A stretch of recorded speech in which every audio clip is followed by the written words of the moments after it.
Assalamualaikum warahmatullahi wabarakatuh. Alhamdulillahirabbil alamin. Wabihi nasta'in wa ala umur dunya waddin. Assalatu wassalamu ala asrafil anbiya'i wal mursalin wa ala alihi washabihi ajmain amma ba'du. Yang terhormat dosen Dr. Hervin Yoki Pradikta MHI selaku dosen pengampu mata kuliah Filsafat Hukum Islam. Perkenalkan, nama saya Dinda Widiarsy, NPM 2121010017. Di sini saya akan memaparkan materi dari kelompok 7 yang berjudul Al-Quran sebagai sumber hukum, sunnah, dan fungsinya terhadap Al-Quran. Baik, langsung saja. Untuk pengertian Al-Quran, menurut bahasa atau etimologi, Al-Quran merupakan bentuk masdar atau kata benda dari kata kerja qoro'a yang bermakna membaca atau bacaan. Ada yang berpendapat bahwa Al-Quran adalah masdar yang bermakna isi ma'ful, karenanya ia berarti yang dibaca atau makruf. Menurut istilah atau terminologi, Al-Quran adalah kitab Allah yang diturunkan kepada utusan Allah Subhanahu wa Ta'ala yang termaktub dalam mushaf dan disampaikan kepada kita secara mutawatir tanpa ada keraguan. Baik, berikutnya pengertian as-sunnah. Dalam kitab Mukhtar al-Sihah disebut bahwa al-sunnah secara etimologi berarti tata cara dan tingkah laku atau perilaku hidup, baik perilaku itu terpuji maupun tercela. At-Tahanusi W 1273 juga berpendapat bahwa al-sunnah menurut etimologi berarti tata cara baik maupun buruk.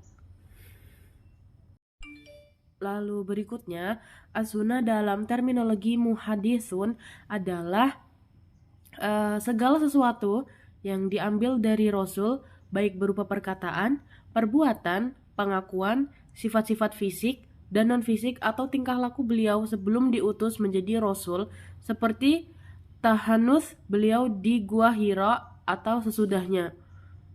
Berikutnya, kedudukan hadis terhadap Al-Quran.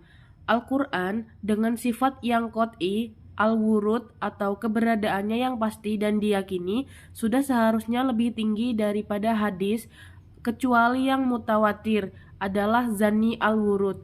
Hadis adalah sebagai penyebar dan penjelas atas Al-Quran. Sikap para sahabat yang selalu merujuk kepada Al-Quran terlebih dahulu daripada hadis saat mencari jalan keluar. Hadis Mu'adz secara tegas menyatakan urutan kedudukan antara Al-Quran dan As-Sunnah. Lalu, fungsi hadis terhadap Al-Quran.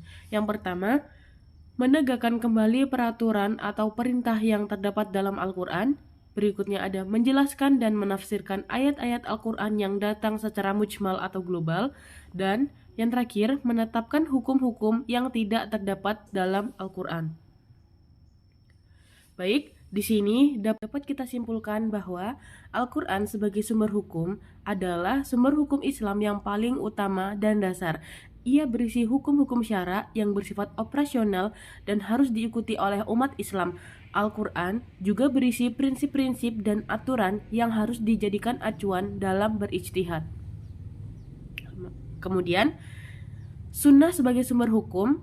Sunnah Muhammad Nabi Shallallahu Alaihi Wasallam juga berperan sebagai sumber hukum Islam. Ia berisi contoh-contoh praktik dan keputusan Nabi yang harus diikuti oleh umat Islam.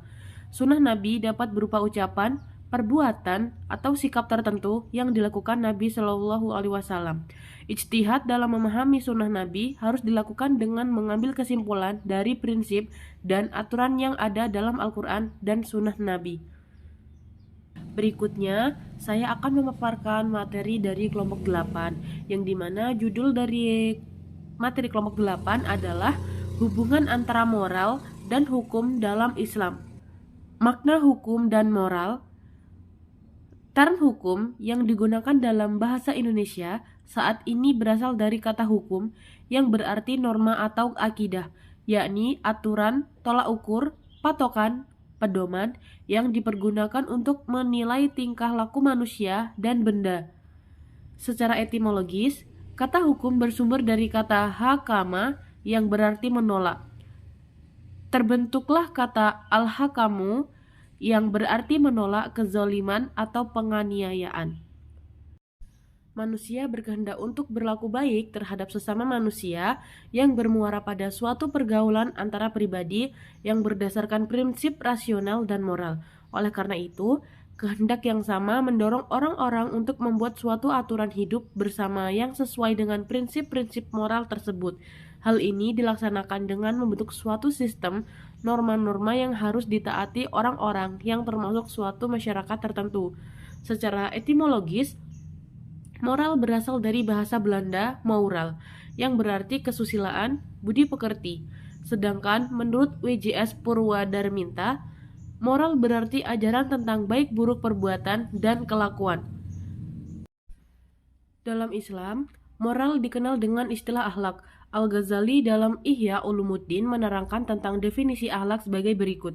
Akhlak adalah perilaku jiwa yang dapat dengan mudah melahirkan perbuatan-perbuatan tanpa memerlukan pemikiran dan pertimbangan. Apabila perilaku tersebut mengeluarkan beberapa perbuatan baik dan terpuji, baik menurut akal maupun tuntunan agama, perilaku tersebut dinamakan akhlak yang baik. Apabila perbuatan yang dikeluarkan itu jelek, maka perilaku tersebut dinamakan akhlak yang jelek. Dalam beberapa hal, antara etika dan moral memiliki perbedaan. Pertama, kalau dalam pembicaraan etika, untuk menentukan nilai baik atau buruk perbuatan manusia menggunakan tolak ukur akal, pikiran, atau rasio. Sedangkan dalam pembicaraan moral, tolak ukur yang digunakan adalah norma-norma yang tumbuh dan berkembang dan berlangsung di masyarakat. Asumsi moralitas Immanuel Kant sebagai sebuah parameter tindakan bahwa manusia dalam berbuat pada intinya hanya terikat ada dua hal, yaitu tindakan yang sesuai dengan kewajiban atau moral dan tindakan yang dilakukan demi kewajiban.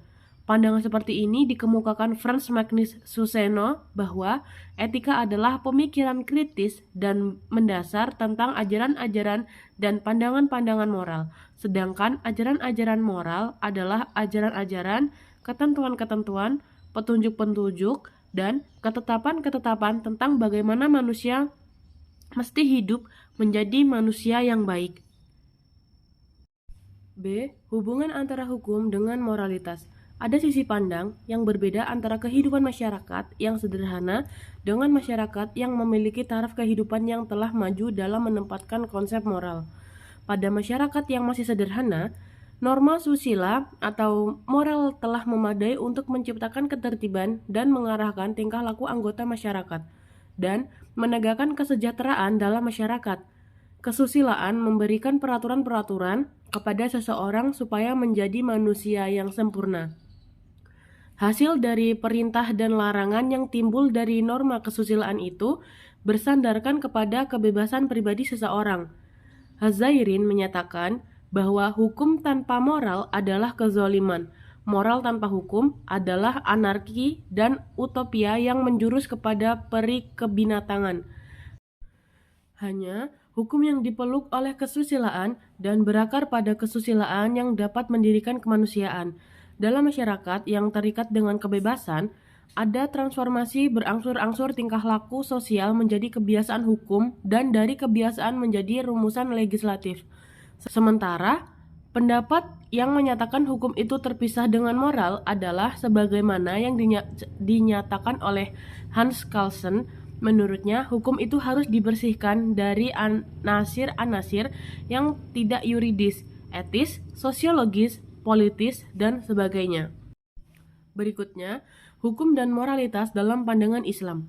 Hukum Islam adalah seperangkat peraturan berdasarkan wahyu Allah SWT dan sunnah Rasul tentang tingkah laku manusia mukallaf yang diakui dan diyakini berlaku dan mengikat untuk semua umat yang beragama Islam.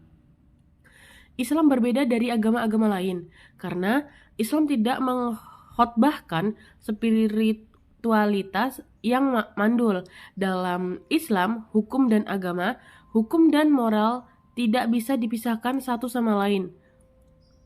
Berdasarkan fungsi utama hukum Islam mengklasifikasikan tindakan yang berkenaan dengan standar mutlak baik dan buruk yang tidak dapat ditentukan secara rasional karena Allah sendirilah yang mengetahui apa yang benar-benar baik dan buruk.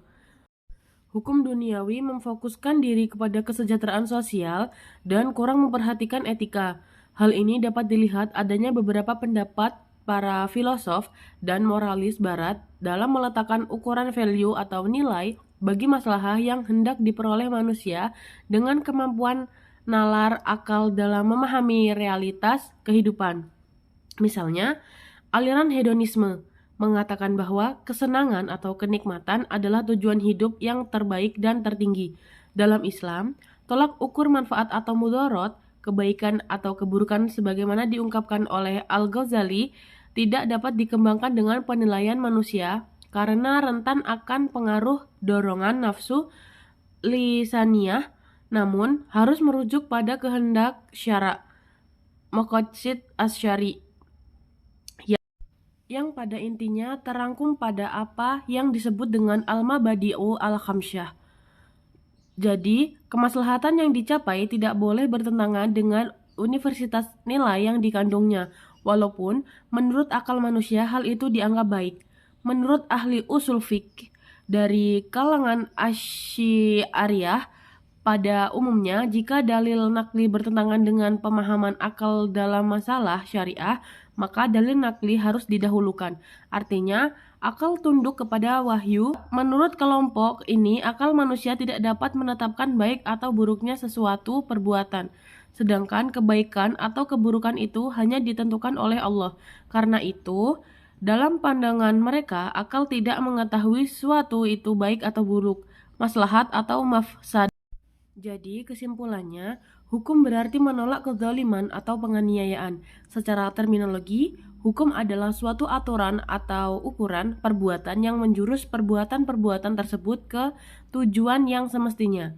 Kata hukum disandingkan dengan Islam, maka yang dimaksud adalah kitab Allah yang berkaitan dengan perbuatan manusia atau mukallaf, baik berupa perintah, larangan, pilihan, maupun ketetapan-ketetapan hukum kuasilitas.